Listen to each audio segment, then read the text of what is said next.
Elena Voss did not believe in fairy tales. She believed in quarterly reports, boardroom silences, and the sharp click of her heels against marble floors at 6 in the morning. At 34, she was the youngest female CEO in the history of Voss Dynamics, a billion-dollar tech empire her late father had built from a single garage in Chicago. She had inherited his company, his enemies, and his impossible standards. What she had not inherited was the one thing the board of directors now demanded of her before they would approve her permanent seat at the head of the table: a husband, a family, a picture-perfect life that could be photographed, printed, and sold to shareholders as proof that Elena Voss was more than just a cold woman in a tailored suit. She was, in their words, a leader with heart. And Elena Voss had exactly 30 days to prove she had won. The problem was that Elena did have a heart. She just kept it locked behind 6 inches of reinforced steel, right next to the memory of the man who had walked out on her when she was 8 months pregnant, taking with him her trust, her softness, and the last version of herself that had ever believed love was something a woman like her was allowed to have. Her son, Noah, was now 6 years old. He had her father's stubborn chin and her mother's quiet eyes, and he had never once asked about the man whose name was missing from his birth certificate. Elena told herself that was a blessing. She told herself Noah was happy.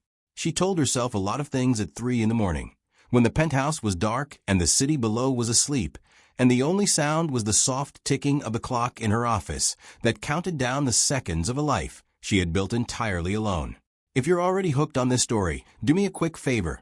Smash that like button, hit subscribe, and drop the name of the city you're watching from in the comments below.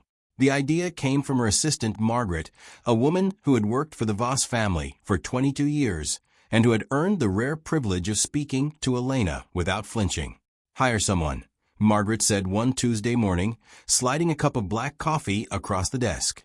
"A contract. 6 months. Long enough to satisfy the board, short enough to protect Noah. You are not the first woman in this city to buy a husband, Elena, and you will not be the last." Elena had laughed at first, a dry, humorless sound that surprised even her. But by the end of the week, she had a lawyer drafting the non-disclosure agreements, and by the end of the month, she had a folder on her desk containing the profiles of 7 carefully vetted men, each one polished, each one hungry, each one entirely wrong. She rejected all of them, every single one, because none of them had the one thing she could not put into words, but knew she needed the moment she saw him. His name was Daniel Hart. He was 36 years old, a former high school English teacher from a small town in Ohio. And he was not in the folder. He was standing in the lobby of Voss Dynamics on a rainy Thursday afternoon, holding the hand of a little girl in a yellow raincoat, apologizing to the receptionist because he was late for a job interview in the maintenance department. Elena saw him for exactly 4 seconds as she stepped out of the elevator. 4 seconds. That was all it took. She noticed the way he crouched down to tie his daughter's shoe without breaking his conversation. She noticed the exhaustion in his shoulders and the softness in his voice and the way the little girl looked up at him, like he was the only steady thing in a spinning world. And Elena Voss, who had not felt anything close to curiosity in 6 years, stopped walking. Daniel Hart's story, she would later learn, was the kind of story that did not make it into folders. His wife had died of cancer 2 years earlier. He had sold their house to pay the medical bills. He had moved to Chicago because his sister lived there, and because his daughter, Lily, needed to be near family, and because he could not spend one more night in a bedroom that still smelled like the woman he had lost. He was applying to be a janitor at Voss Dynamics because the benefits included dental insurance, and Lily had a loose tooth, and Daniel Hart was the kind of man who thought about loose teeth at midnight when he could not sleep. He did not know that the woman who had just walked past him in the lobby, the woman in the charcoal gray suit with the diamond earrings and the tired eyes, was about to change his life in ways he could not yet imagine. He only knew that he needed this job. Any job. Elena did not offer him the janitor position. She offered him something else entirely. 3 days later, in a private meeting room on the 42nd floor, with Margaret standing quietly in the corner and a folder much thicker than the others sitting on the table between them. She slid it across to him without a word. Daniel opened it. He read the first page. Then the second. His hands began to shake, not with anger, but with something closer to disbelief. "You want me," he said slowly, looking up at her, "to pretend to be your husband. For 6 months. 4. He looked back down at the number written on the third page. It was more money than he had ever seen in his life. Enough to pay off every bill. Enough to put Lily in a good school. Enough to buy the small house he had promised his wife on her last night in the hospital, that he would one day give their daughter. He closed the folder. He looked at Elena Voss. And in that moment, neither of them knew that the contract sitting between them was about to become the most dangerous thing either of them had ever signed. Because 6 days later, Elena's son Noah would meet Daniel Hart for the first time. And a single word, spoken in a child's voice, would break everything wide open.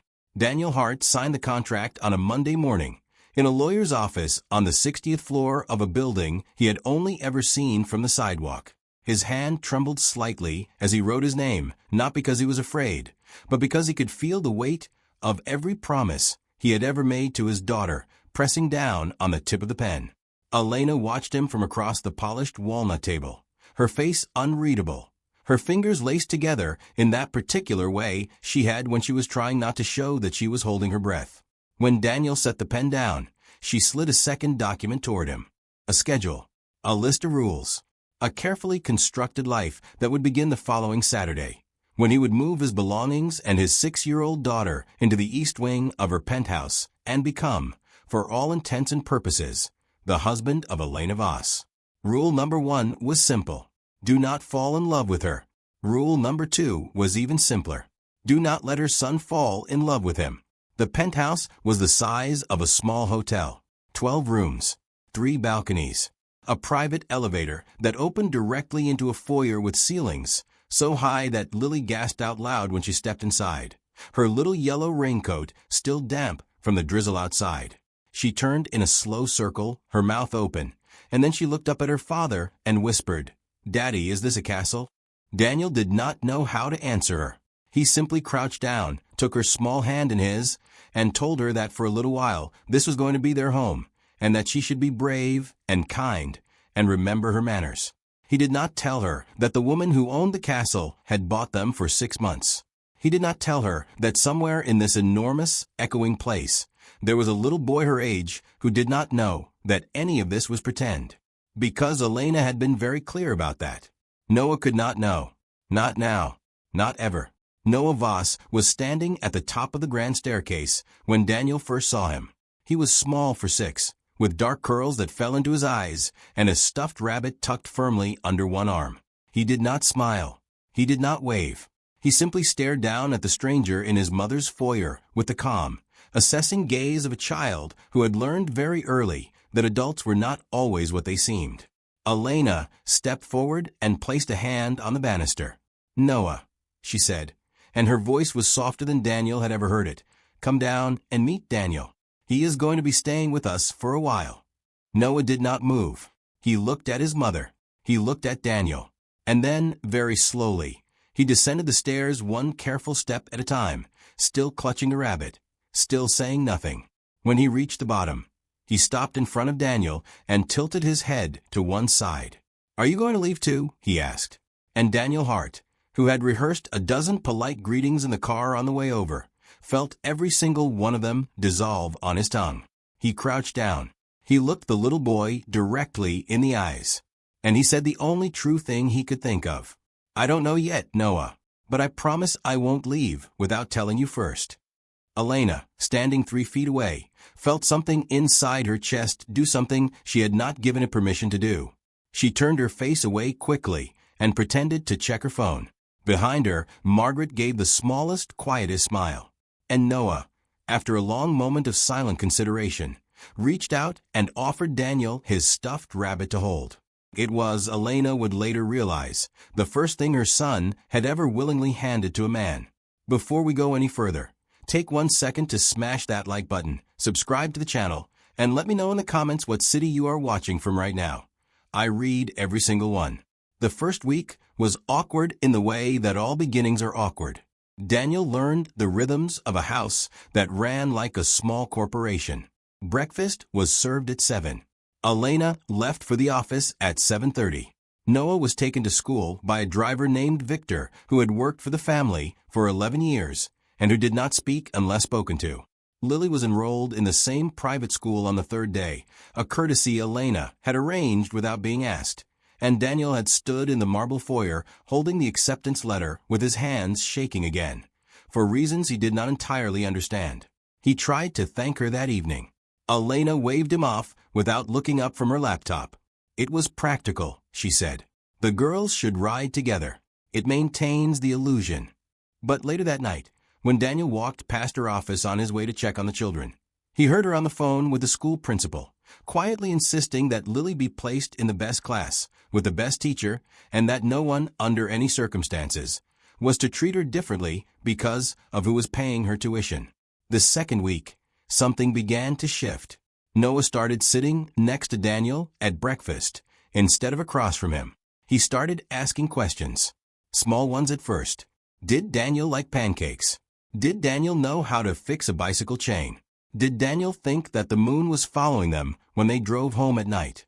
Daniel answered every question with the same patient seriousness he had once used with his high school students, and Noah, who had grown up in a house full of adults who spoke to him like a small executive, began to visibly relax in a way that Elena had not seen in years. She watched them from the kitchen doorway one Saturday morning, holding a cup of coffee she had forgotten to drink, and she realized with a slow, terrible clarity that she had made a mistake. Not in hiring Daniel, in underestimating what a kind man at a breakfast table could do to a boy who had been waiting his whole life for one. And she knew, standing there in her silk robe with the sun coming through the tall windows, that rule number 2 was already beginning to break. The third week brought the first public appearance. It was a charity gala at the Peninsula Hotel, hosted by the board of directors, and it was the reason Elena had signed the contract in the first place. 300 people, 24 photographers, a live orchestra and a silent auction, and an entire ballroom of investors who had spent the last 6 months whispering that Elena Voss was too cold, too closed, too alone to be trusted with the future of a company that employed 40,000 people. Elena stood in front of the mirror in her dressing room that evening, wearing a floor-length emerald gown that had cost more than Daniel's first car, and she felt, for the first time in her adult life, genuinely nervous. Not about the investors, not about the cameras, about the man waiting for her downstairs in a tuxedo she had chosen for him, who had spent the last hour reading a bedtime story to 2 little girls in matching pajamas before kissing them both on the forehead and promising he would be home by midnight. Daniel was standing by the window when she came down the stairs. He turned. He saw her, and for a long moment he did not say anything at all. He simply looked at her the way a man looks at a sunrise he was not expecting, and then he cleared his throat and he offered her his arm, and he said very quietly, "You look like someone who has never been afraid of anything." Elena laughed, a real laugh, the kind she had not made in years, and she took his arm, and she let him walk her out to the car, and she did not tell him that she was, in fact, afraid of almost everything all the time, and had been since the day her father died and left her a company and a boardroom full of men who were waiting for her to fail. The photographers were already waiting outside the hotel when they arrived. Elena felt Daniel's hand settle at the small of her back, warm and steady, and she thought, for one dangerous second, that maybe this was what it was supposed to feel like. The gala was a triumph. Daniel, it turned out, was extraordinary at being a husband.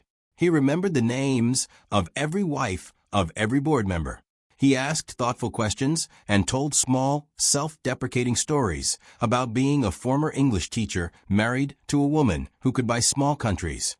He made the oldest member of the board, a 78-year-old widower named Harold Whitaker, laugh so hard that he had to sit down. He danced with Elena twice, and the second time, when the orchestra slowed and the lights dimmed and the photographers moved in for the shot that would be on the front of the business section the next morning, he leaned down and whispered in her ear, "Breathe, Elena. You are doing beautifully." And Elena, who had not been told to breathe by anyone in 20 years, breathed. The picture that ran the next morning showed a woman who looked, for the very first time, like someone who was loved. The board approved her permanent appointment on Monday. And Elena Voss went home that night and locked herself in her bathroom and cried for reasons she could not name. The problem was Noah. The problem was always going to be Noah. Because while Elena had been dancing under chandeliers, her son had been at home with Margaret and Lily, watching a cartoon on the enormous television in the family room, and something small and important had happened that no one had noticed at the time. Noah had fallen asleep on the couch with his head on Lily's shoulder, and when Daniel and Elena came home just after midnight, Daniel had gently lifted the boy into his arms and carried him up the stairs to his bedroom. Noah, half asleep, had wrapped his small arms around Daniel's neck and murmured something into his collar that Daniel did not quite catch.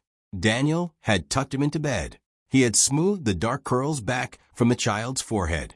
He had turned off the lamp and stood in the doorway for a long, quiet moment, watching him breathe.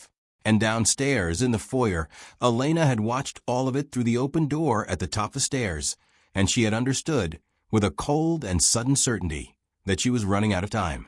If you're enjoying this story so far, hit that like button, subscribe to the channel, and drop your city in the comments below, so I know where in the world you are watching from. The fourth week arrived quietly. It was a Tuesday, an unremarkable Tuesday, the kind of day that does not announce itself as important until it is already over. Daniel was in the kitchen making pancakes because Noah had asked him the night before if he knew how to make them shaped like animals, and Daniel had said yes, and Daniel was a man who kept his promises. Lily was setting the table. Margaret was pouring orange juice. Elena walked in wearing her charcoal gray suit, already on her phone, already halfway to the office in her mind. When Noah looked up from his plate, pointed his small fork at Daniel, and said in the calm, clear voice of a child stating an obvious fact, "Father, can you make the next one look like a turtle?" The kitchen went silent. Margaret froze with the orange juice pitcher tilted mid-pour. Lily blinked. Daniel's hand stopped moving above the pan, and Elena, standing in the doorway with her phone still pressed to her ear, felt the entire carefully constructed world she had built over the last 6 years come to a complete and total stop. Noah did not seem to notice. He was 6. He had said the word the way a child says a word he has been turning over in his mouth for days, testing the weight of it, trying it on to see how it fit. He had a father now. That was what he had decided. He did not need permission. He did not need paperwork. He had simply looked at the man who made him pancakes and read him stories and remembered which stuffed animal he slept with on Tuesdays, and he had made the decision that 6-year-olds make when the world finally gives them the thing they have been quietly waiting for. He picked up his glass of orange juice. He took a sip. He looked at Daniel and waited. And Daniel Hart, standing in a kitchen that was not his, in a life that was not real, holding a spatula above a pan of pancake batter, opened his mouth to answer the little boy, and realized he did not know what to say. It was Elena who moved first. She lowered the phone from her ear, without saying goodbye to the person on the other end. She walked slowly into the kitchen, past the marble island, past the frozen figures of Margaret and Lily, and she stopped beside her son's chair. She placed one hand on Noah's dark curls, the way she used to when he was much smaller and afraid of thunder, and she looked across the counter at Daniel, whose eyes were already searching her face for instructions. She gave him the smallest nod, a single, almost invisible movement of her chin. And Daniel, understanding her the way he had somehow come to understand her over the last 3 weeks without ever being taught how, turned back to the pan, picked up the ladle, and said in a voice that was steadier than he felt, "A turtle it is, buddy. But I'm going to warn you, my turtles usually come out looking like potatoes with legs." Noah laughed, a bright, delighted laugh. And the moment passed, and the kitchen breathed again, and no one at the table said the word father out loud a second time. But Elena did not go to the office that morning. She told Margaret to cancel her meetings. All of them. She walked upstairs to her bedroom, closed the door, sat down on the edge of the bed, still wearing her charcoal suit, and did not move for almost an hour. She was not crying. She was not angry. She was doing the thing she had trained herself never to do, which was thinking, honestly and without armor, about what she actually wanted. She thought about her father, who had loved her fiercely, but had raised her to believe that softness was a liability. She thought about the man who had walked out on her when she was pregnant, and how she had promised herself that morning in the hospital, holding her newborn son alone, that she would never again give any man the power to break something in her. She thought about Daniel Hart, standing in her kitchen in a flour-dusted shirt, making turtle-shaped pancakes for a boy who was not his son. And she realized, with a clarity that frightened her more than anything the board of directors had ever said, that she had already given him that power. Weeks ago, without noticing, without permission, downstairs, Daniel was having a very similar reckoning. He had walked Lily and Noah out to the car with Victor, kissed the top of Lily's head, high-fived Noah in the elaborate handshake the two of them had invented over the weekend, and then he had come back inside, walked into the library, and sat down in one of the enormous leather chairs with his hands pressed flat against his knees. He was 36 years old. He had loved exactly one woman in his life, and he had buried her 2 years ago in a small cemetery in Ohio, and he had promised himself, standing beside that grave with a 5-year-old daughter clinging to his leg, that he would never let his heart become that vulnerable again. He had signed contract. Rule number 1. Do not fall in love with her. He had read the rule. He had understood the rule. He had signed his name directly beneath it. And now, sitting in a library that smelled like leather and old paper, listening to the faint sound of Elena's footsteps on the floor above him, he understood that he had already broken it. Weeks ago, without noticing, without permission, they avoided each other for 2 days. Not obviously, not in a way that anyone else would have noticed.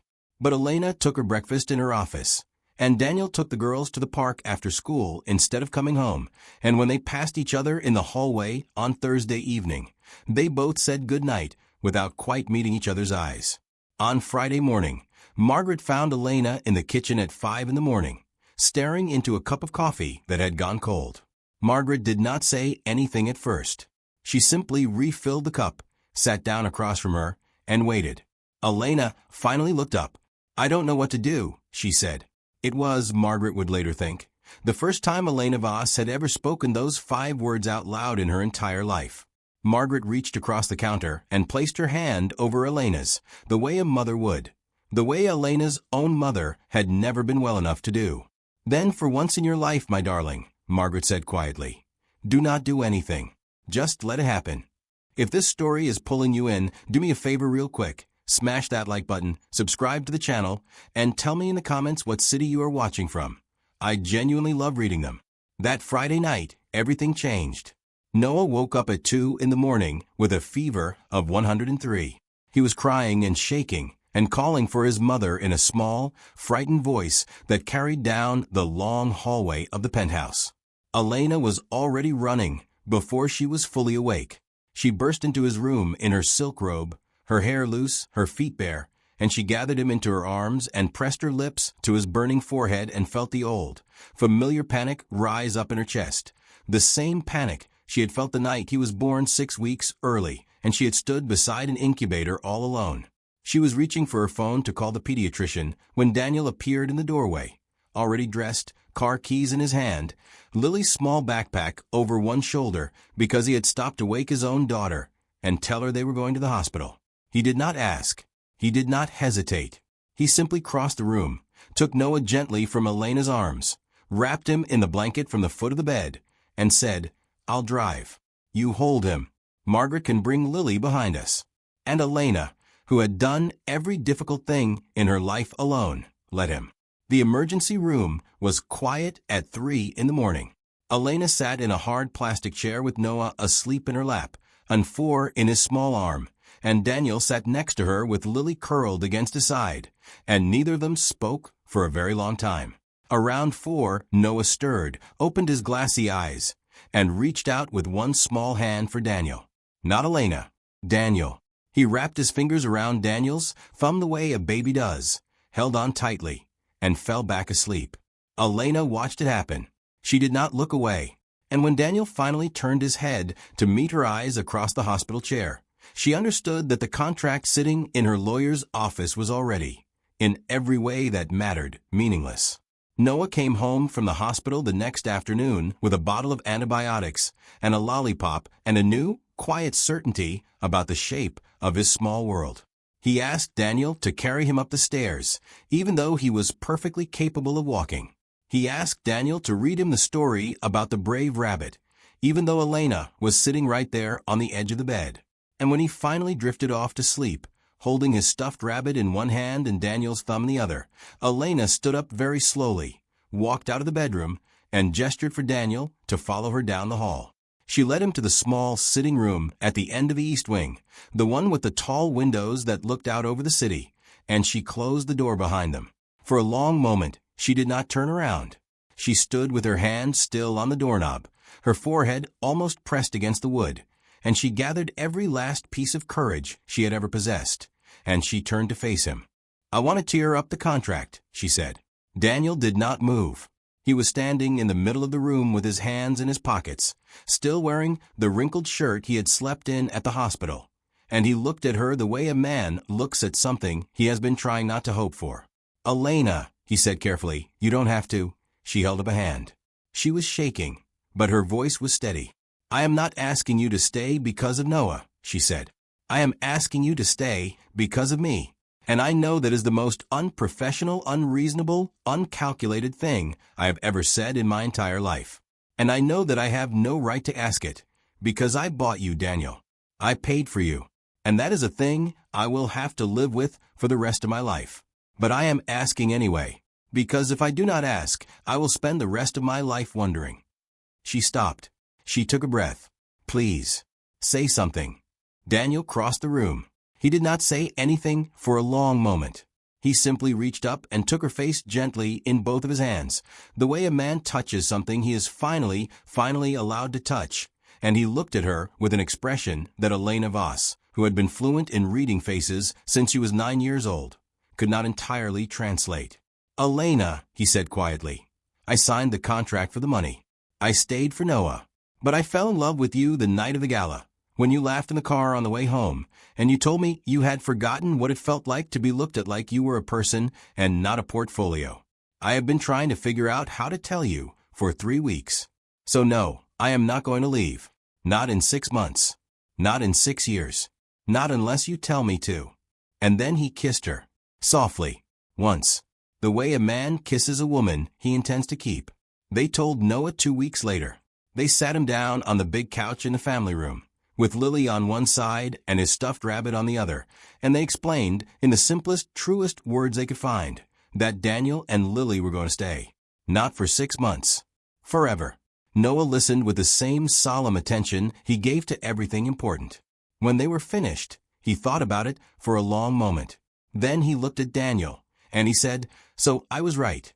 You are my father." And Daniel, who had prepared himself for questions, for confusion, for anything except that particular sentence, felt his throat close entirely, and he could only nod, because if he had tried to speak, he would have wept. Lily crawled into Elena's lap without being invited, tucked her small head under Elena's chin, and said, "Does that mean you're my mommy now?" And Elena, who had spent 34 years being certain that she was not built for softness, discovered in that moment that she had been wrong about herself her entire life. The wedding, when it happened, was small. It was in the garden of the small house Daniel had once promised his first wife he would one day give their daughter, a house Elena had quietly bought and restored as a gift, not to replace the past, but to honor it. Only 12 people were invited. Margaret cried through the entire ceremony. Harold Whitaker, the 78-year-old board member, gave a toast that made everyone laugh, and then cry, and then laugh again. Noah walked Elena down the aisle, holding her hand with the fierce seriousness of a boy who had decided long before anyone else in the family that this was how the story was supposed to end. Lily was the flower girl, and she took her job so seriously that she ran out of petals halfway down the aisle and had to be quietly refilled by Margaret. And when the officiant asked Daniel if he would take Elena to be his wife, Daniel looked at her for a long moment, and he said, "I already did. A long time ago, in a kitchen, over a plate of turtle-shaped pancakes." Elena Voss kept her company. She kept her name, too, because her father had built that name from nothing, and she was not willing to let it go. And Daniel, who had never cared about names, only about people, understood without needing to be told. But she came home earlier now. She learned how to make banana bread badly. She learned that being a mother to 2 children was harder and more terrifying and more joyful than running a billion-dollar company. and that she was, somehow, capable of doing both. And late at night, sometimes, when the house was quiet and Daniel was already asleep beside her, she would walk down the long hallway and stand in the doorway of Noah's room, and she would watch her son sleep, and she would remember the morning he had pointed his small fork across a breakfast table and given a stranger a title that no contract in the world could have ever bought. Because, in the end, that was the truth of it. She had hired a fake husband, and her son had recognized a real father. And the child, as children so often are, had been right all along. If this story moved you even a little bit, please do me one last favor. Smash that like button. Subscribe so you never miss a story like this one, and drop the city you are watching from in the comments below.